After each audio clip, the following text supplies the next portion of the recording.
Hello छठवीं class. आज हम आपकी संस्कृत स्वरवी का नवम पाठ समझेंगे। उज्जैनी दर्शनम यानी उज्जैन नगर के दर्शन। इसमें आपकी पंचमी विभक्ति के बारे में बताया जा रहा है। जो हमारी पाठों में विभक्तियाँ चल रही हैं, पिछले पाठ में आपने चतुर्थी विभक्ति पढ़ी थी, तो पहले पंचमी विभक्ति समझ लेते हैं क्या होती है। पंचमी विभक्ति का जब प्रयोग किया जाता है तो उस शब्द के साथ में अर्थ निकलता है से। जब कोई चीज़ कहीं से पृथक होती है तो हम पंचमी विभक्ति का प्रयोग करते हैं। मैंने आपको बालक के रूप बताए थे पहले, तो फिर से आप इसी बात को समझ लें। पंचमी विभक्ति में बालक का रूप है बालकात एक वचन, बालकाभ्याम द्विवचन और बालकेभ्य बहुवचन।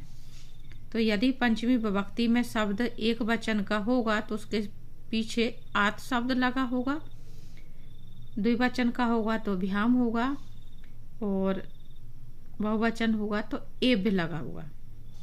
ठीक है।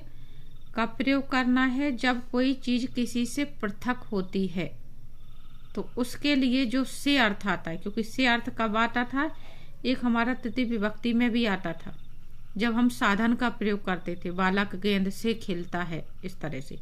अब यहाँ पे आएगा पृथक होने में। पृथक होने में कैसे?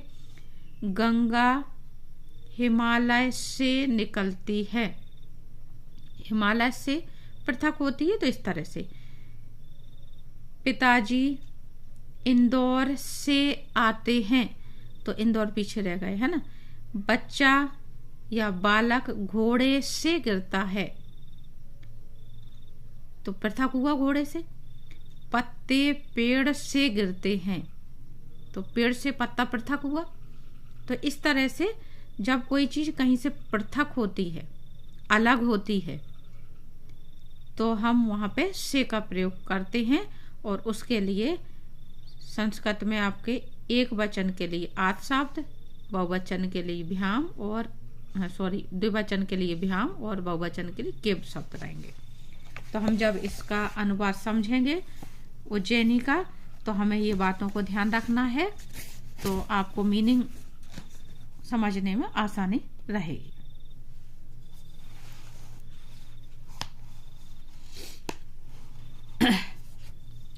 उज्जैनी मध्य प्रदेशस्य प्रसिद्धम दर्शनीय स्थानम अस्ति। उज्जैनी मध्य प्रदेश की प्रसिद्ध दर्शनीय स्थल है। अब यहाँ पे प्रदेश अस लगा हुआ है। अभी हम पंचमी विभक्ति पढ़ रहे हैं, आगे हम षष्ठी विभक्ति पढ़ेंगे तो हमें ये शब्द भी आएंगे। इस शब्द लगा होता है, उसमें का की के शब्द का अर्थ निकलता है और षष्ठी विभक्ति होती है। उज्जैनी मध्य प्रदेश का प्रसिद्ध दर्शनीय स्थल है। उज्जैनी भोपालात पश्चिम दिशि अस्ति। अब यहाँ पे आ गया, ये आपकी पंचमी विभक्ति है। उज्जैनी भोपाल से पश्चिम दिशा में है, तो यहाँ पे आत लगा तो हम इसके साथ में से अर्थ निकालेंगे। उज्जैनी भोपाल से पश्चिम दिशा में है।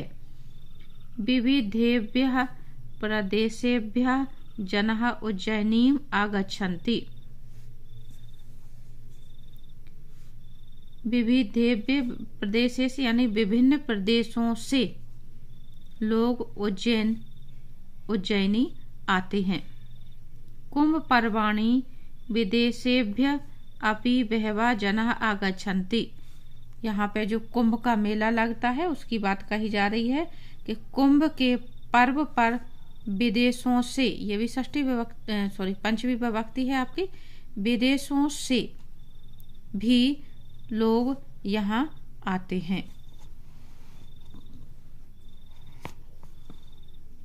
क्षिप्रा नद्याः समीपे मुख्य दर्शनीय स्थानम महाकाल मंदिरम राजते। क्षिप्रा नदी के किनारे या समीप यानी पास में, क्षिप्रा नदी के समीप मुख्य दर्शनीय स्थान महाकाल मंदिर है। सर्वदा मंदिरात घंटानादः श्रूयते। सर्वदा यानी हमेशा, और मंदिरात यानी मंदिर से, आत शब्द आया तो से निकालेंगे अर्थ। सदैव या हमेशा मंदिर से घंटा नाद सुनाई देता है। भक्त जनः मुखेभ्यः जय घोषः निःसरति। भक्त जनों के मुख से, ये बहुवचन शब्द हो गया, जय घोष निकलता रहता है।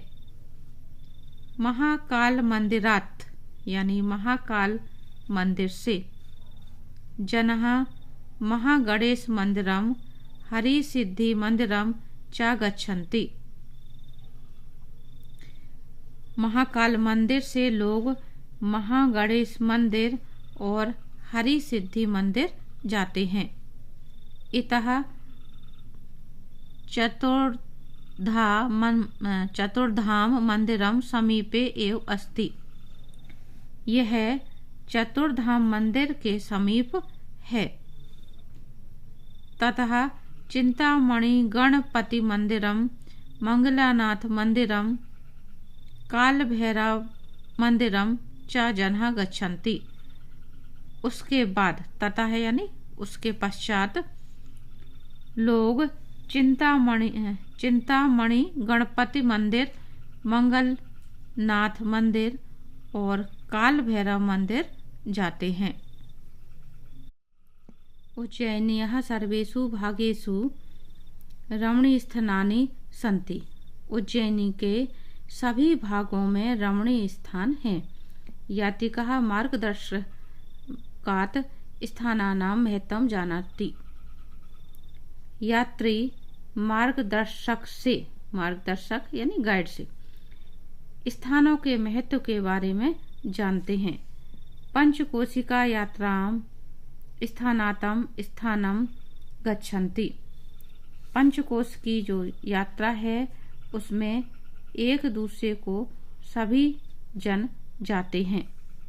प्राचीन कालात आरभ यानी प्राचीन काल से आज तक उज्जैनी क्षेत्र संस्कृत विद्या केंद्रम अस्ति। प्राचीन काल से आज तक उज्जैनी क्षेत्र संस्कृत विद्या का केंद्र है। सांदीपनेः आश्रमात् जनः श्रीकृष्णस्य इतिहासं जानन्ति। संदीपनी आश्रमात् यानी संदीपन के आश्रम से। अब संदीपन के आश्रम से मतलब जो कृष्ण भगवान हुए हैं वो किसके आश्रम में रह करके उन्होंने शिक्षा ग्रहण की थी? संदीपनी आश्रम के। तो वो उज्जैन के समीप ही है, इसलिए यहाँ पे बात कही जा रही है कि संदीपनी आश्रम से लोग श्री कृष्ण के इतिहास को जानते हैं। उज्जैनी राजा विक्रमादित्यस्य कालात् विक्रत संवत्सरस्य गणना भवति। उज्जैनी के राजा विक्रमादित्य के काल से विक्रम संवत से गणना की जाती है। जो हिंदुओं का कैलेंडर है, वर्ष है, वो विक्रम संवत होता है।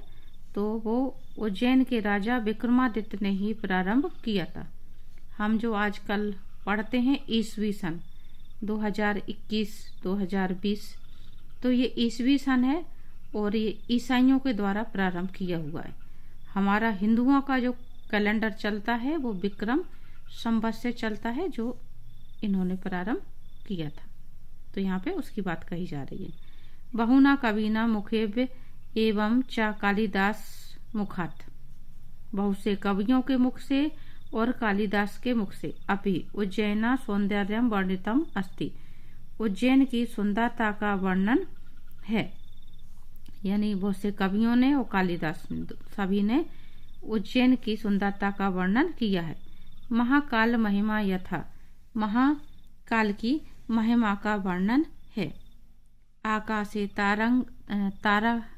तारकम लिंगम पाताले हटकेश्वरम मृत्युलोके महाकालम लिंग त्रयम उपासमहे, अर्थात आकाश में तारक लिंग और पाताल में हाटकेश्वर, भूलोक यानी मृत्युलोक में महाकाल लिंग, इन तीनों की हमें उपासना करनी चाहिए।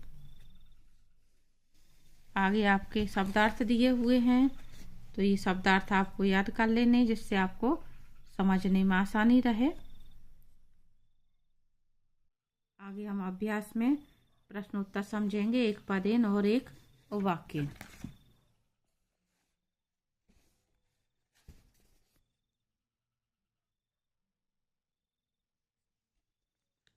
पहला है आपका, सर्दा कस्मात् घंटा नादः श्रूयते, हमेशा घंटा नाद कहाँ सुनाई देता है? महाकाल मंदिरात यानी महाकाल मंदिर में। यात्रिकः कस्मात् स्थानानां महत्वं जानन्ति, यात्रीगण किस से स्थानों का महत्व जानते हैं? मार्गदर्शकात् यानी मार्गदर्शक से। के भी जय घोषः निसरति, किसके द्वारा जय घोष निकलता है? भक्त जन मुखेभ्यः यानी भक्त जनों के मुख से। आगे हैं आपके एक वाक्यानुत्तरम लिखत। उज्जैनी कस्मात् नगरात् पश्चिम दिशि अस्ति, उज्जैन किस नगर से पश्चिम दिशा में है? उज्जैनी भोपाल नगरात्, कस्मात की जगह ही हो जाएगा आपका भोपाल नगरात्। बाकी हम प्रश्न में से वैसा का वैसे लिखेंगे, पश्चिमी दिशि अस्ति। उज्जैन भोपाल नगर से पश्चिम दिशा में स्थित है। उज्जैन्याः मुख्यम दर्शनीय स्थानम किम अस्ति, उज्जैन का मुख्य दर्शनीय स्थान क्या है? उज्जैन्याः मुख्य दर्शनीय स्थानम महाकाल मंदिरम अस्ति, किम की जगह आएगा महाकाल मंदिरम। बाकी हम प्रश्न में से वैसा ही लिखेंगे। तो उज्जैन का मुख्य दर्शनीय स्थान महाकाल मंदिर है। कस्मात् जनः श्री कृष्णस्य इतिहासं जानन्ति, किससे लोग श्री कृष्ण के इतिहास को जानते हैं? संदीपने आश्रमात्, कस्मात् की जगह ये शब्द और बाकी प्रश्न में से। जनः श्री कृष्णस्य इतिहासम जानन्ति, सांदीपनी आश्रम से लोग कृष्ण के इतिहास को जानते हैं। अगला प्रश्न है आपका, महाकाल मंदिरात जनः कुत्र गच्छन्ति, महाकाल मंदिर से लोग कहाँ जाते हैं? महाकाल मंदिरात जनः महागणेश मंदिरम हरिसिद्धि मंदिरम च गच्छन्ति, महाकाल मंदिर से लोग महागणेश मंदिर और हरिसिद्धि मंदिर जाते हैं। अगला है आपका, कस्मात् विक्रम संवत्सरस्य गणना भवति, किसके समय से विक्रम संवत्सर की गणना होती है? राजा विक्रमादित्यस्य कालात्। और बाकी फिर प्रश्न में से विक्रम संवत्सरस्य गणना भवति, राजा विक्रमादित्य के समय से विक्रम संवत की गणना होती है। अगला प्रश्न है आपका, चित्रम दृष्ट्वा पंचमी विभक्ति रूपाणि लिखत, चित्र देख करके आपको पंचमी विभक्ति के रूप लिखना है। जैसे एक उदाहरण इन्होंने दिया है, ये बच्चा आ रहा है, ये स्कूल पीछे छूट गया, तो बच्चा स्कूल से आ रहा है, तो यहाँ पे इसको इन्होंने विद्यालय शब्द दिया। विद्यालय की पंचमी विभक्ति इस चित्र को देखकर लिखनी थी, तो क्या लिखी उन्होंने? विद्यालयात्। बालकः विद्यालयात् आगच्छति, बच्चा बालक विद्यालय से आता है। तो इसी तरह से हमें आगे भी लिखना है। ये दिया हुआ है मंदिर और ये पुजारी आ रहा है, मंदिर से आ रहा है ना, तो ये अर्चकः यानी पुजारी होता है। देवालय की पंचमी विभक्ति क्या हो जाएगी? देवालयात्। अर्चकः देवालयात् आगच्छति। फिर नीचे दिया हुआ है आपका, ये वाटिका है और ये बालिका है, तो वाटिका से बालिका आ रही है, तो ये हो जाएगा बालिका वाटिकायाः। ये स्त्रीलिंग शब्द हो गया, इसलिए आत नहीं आएगा, आ शब्द आएगा। ठीक है, ये विसर्ग लगा हुआ है। वाटिकायाः आगच्छति। फिर है आपका नदी, और ये मुनि, ये नदी पीछे उधर से इधर को आ रहा है, तो मुनि ही नद्यः आगच्छति। फिर से नदी शब्द स्त्रीलिंग है, इसलिए आ शब्द और विसर्ग। फिर देखें इसमें क्षेत्रम, ये फसल है, खेत है, और ये किसान आ रहा है, तो कृषकः क्षेत्रात् आगच्छति। तो इस तरह से पंचमी विभक्ति का प्रयोग से अर्थ के लिए किया जाता है। आगे हम प्रश्न देखेंगे। रेखांकित पदस्य पंचमी विभक्ति पदनाम कृत्वा वाक्यम लिखत। हमें यहाँ पे उदाहरण दिया हुआ है, रेखांकित शब्द की पंचमी विभक्ति में परिवर्तन करके हमको लिखना है। अश्वः सैनिकः पतति। अश्वः का पंचमी विभक्ति क्या हो गया? अश्वात। तो इसी तरह से हमें इनकी लिखनी है। हिमालय की षष्ठी विभक्ति हो जाएगी हिमालयत। तो हम जैसे ये सेंटेंस लिखा हुआ है उसी तरह से हम इसको भी लिख देंगे। यहाँ पे हो जाएगा हिमालय की जगह हिमालयात गंगा प्रवहति। हिमालय से गंगा बहती है। बालकः सिंह, तो सिंह की जगह हो जाएगा सिंहात बिभेति। वानरः, शाखा की पंचमी विभक्ति होगी शाखायः कूर्दति। शाखा से कूदता है। छात्रः शाला आगच्छति, तो शालायः। छात्रः शालायाः आगच्छति। धार्मिकः, काशी की पंचमी विभक्ति हो गई है काश्यः आगच्छति। महिला नद्यः जलम आनयति। महिला नदी से जल लाती है। इस तरह से प्रद्युम्न गुरुकुलात् प्रत्यागच्छति। सज्जनः असत्यात् बिभेति। सुरेशः ऋणं शीतात् रक्षति। अगला प्रश्न है, उचित परिवर्तनेन पंचमी विभक्ति रूपाणि लिखत। पंचमी विभक्ति आपको लिखनी है सही परिवर्तन करके। तो ये उदाहरण के तौर पे दिया हुआ है। पहला जनका जनात, एक वचन में, द्विवचन में जनाभ्याम और बहुवचन में जनेभ्य। तो आपको इनकी इसी तरह से बनानी। प्राचीन का हो जाएगा प्राचीनात्, प्राचीनाभ्याम, प्राचीनेभ्य। आश्रमात्, आश्रमाभ्याम, आश्रमेभ्य। प्रदेशात्, प्रदेशाभ्याम, प्रदेशेभ्य।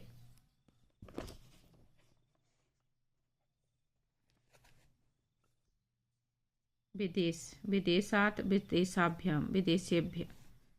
मार्गदर्शक का हो जाएगा मार्गदर्शकात्, मार्गदर्शकाभ्याम, मार्गदर्शकेभ्य।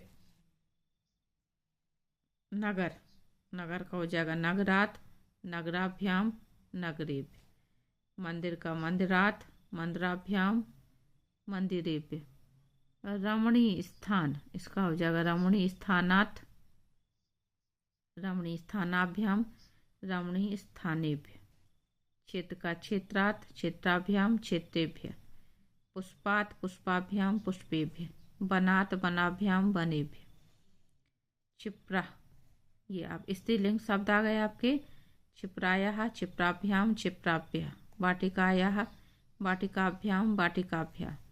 पट्टिकायाः, पट्टिकाभ्याम, पट्टिकाभ्यः। यात्रायाः, यात्राभ्याम, यात्राभ्यः। संचिकायाः, संचिकाभ्याम, संचिकाभ्यः।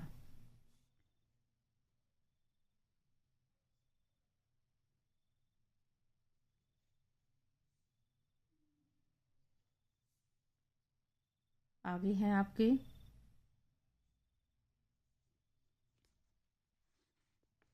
ये आपके नपुंसक लिंग शब्द थे। अब आपके आ रहे हैं स्त्रीलिंग शब्द। नर्तकी का नर्तकीन्या, नर्तकीभ्याम, नर्तकीभ्य। गृहिण्या, गृहिणाभ्याम, गृहिणेभ्य। कर्तृन्या, कर्तरीभ्याम, कर्तरीभ्य। लेखन्यः, लेखनीभ्याम लेखनेभ्य, अंकन्या अंकन्याभ्याम अंकनेभ्य। इस तरह से आपके ये शब्द हो जाएंगे।